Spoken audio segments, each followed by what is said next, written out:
can you remember when that started at that young age where you had to really take on so much responsibility, right? And again, that's also, I think, sometimes what we lack as adults. Not everyone is ready to take ownership of the trajectory of their lives, right? And you were there, basically, you had to, right? There was no other option. And obviously there were a number of firsts that you didn't create, you didn't want them, they happened. Mm-hmm. So what helped you, or how conscious did you go through that time, if you remember at all? I know it's a long way, time ago, but and I love this question. I don't think anybody's ever asked me in that way, mm-hmm. So that's beautiful. I think that, when you're going through something that you didn't call upon, or maybe subconsciously I did in some way, that's a spiritual, another spiritual lesson to learn what my gifts are in the world. But not consciously, right? Probably. I think so, on a very subconscious level, mm-hmm. right? If there's this book, Soul Contracts, mm-hmm. and in this book, Soul Contracts, the idea is that we select, as souls, what we're meant to experience in this human life, mm-hmm. right? Mm-hmm. And so we can go really deep and geek out on that.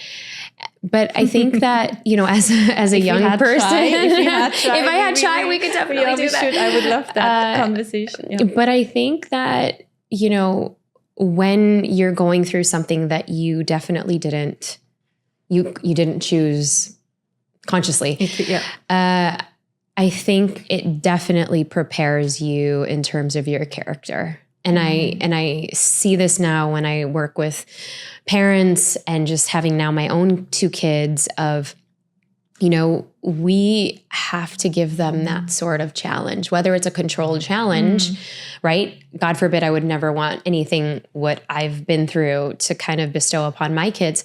But if there is some sort of controlled challenge, like my son had his first time tying his shoes. Oh, I love that example. And he had his first, and it was very recent. And I said, okay, it was actually this past summer. And I said, okay, we're going to master this life skill.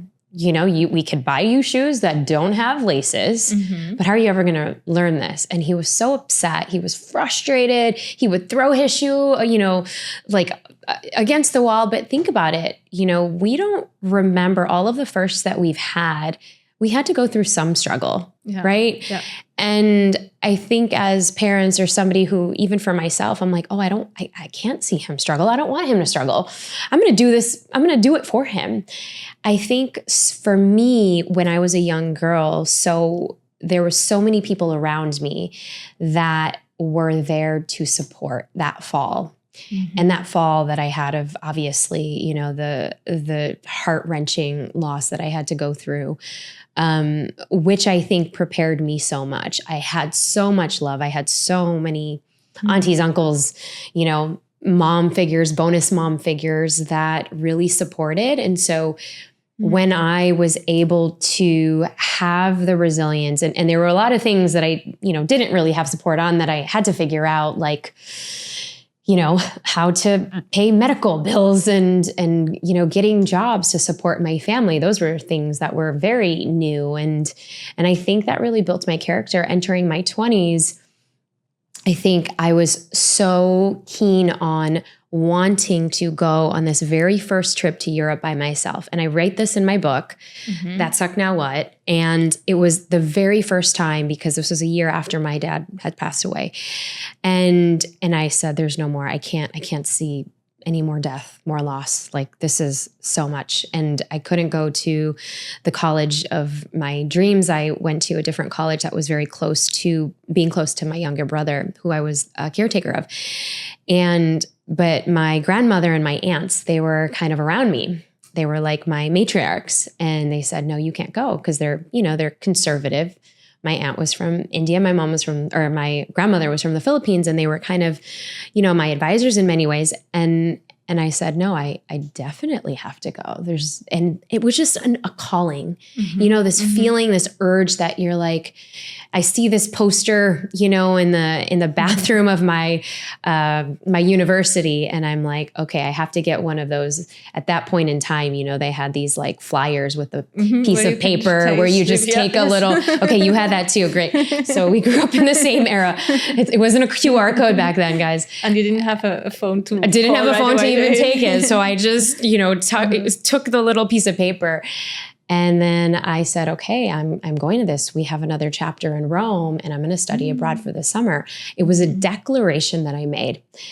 And long story short, obviously the reticulating, the RAS system in my brain was, I saw everything was Italy, Rome, everything. And so for however reason, I was able to get there. I got scholarships.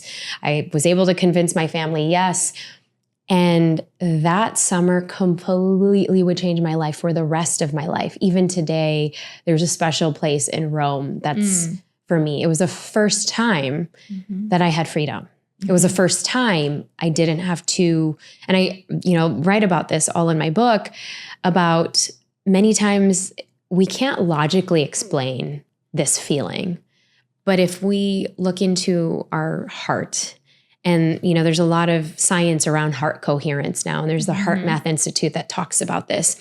So, for those who are more logical, there's so much science into feeling what, your heart is really desiring and to go after it. And so, and this was that place for me. It was the place for me where I can find out, I can actually reinvent who I was. I wasn't the girl back home in Chicago that went through so much loss. I didn't have to carry that forward. I could have a new story. Not that I was rejecting my story. I just didn't want to be the person who had this big, heavy story at 18, 19, 20, Yeah.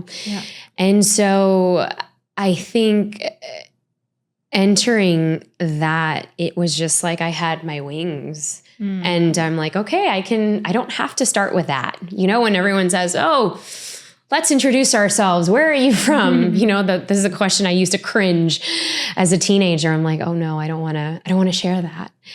I learned that, okay, I'll go first, but I can share the parts of my story I get to bring forward. And that taught me a very, very interesting lesson. And it's one of which that I carry in all of the programs that I do, helping other people find their voice, helping them come to their center.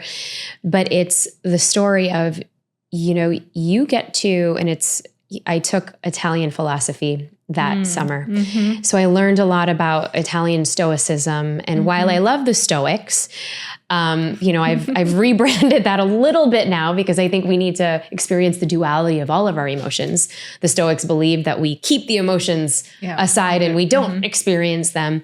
But it did teach me amor fati. And amor fati is basically, loving one's fate. Yeah. It doesn't mean you have to stick with that same story forever.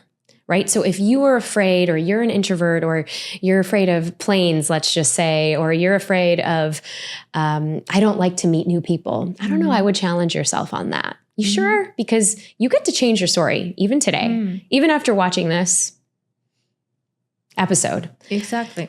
Yeah. So, and that was the impetus for me that would then be the trajectory. And, one of the big frameworks that I live by is, you can make peace with your past. You can make peace with your upbringing, whatever that looks like to you. You can make peace with whatever didn't go well. And that was the big thing for me. And I still remember that summer was, the first time I would attend a concert by myself. I mean, as a teenager, going by myself in a foreign country by myself. And because I remember some of my dorm mates in the university was just like, oh, I don't want to go. And I just met other people and I went to the Coldplay concert. I mean, it was Coldplay. And to this day, I will never forget, but these are these imprints, these core memories that are lasting with you. And so, and I can go on and on about that, but I think that it definitely shaped me for even fast forward today, why it was so easy for us. And my husband also lives by these truths as well. So, to those of you who have partners who are like, well, one of you is very much prone to just having firsts and doing firsts and up-leveling your life and saying yes to new opportunities, you might be married or with somebody that's not as easily convinced. And, to that I say, trust it, because it might not be something big like moving across the world. It might just be something like taking a jujitsu class or a pottery class or, I don't know, CrossFit, but to reinvent parts of yourself. And you might learn a little bit more about you along the way.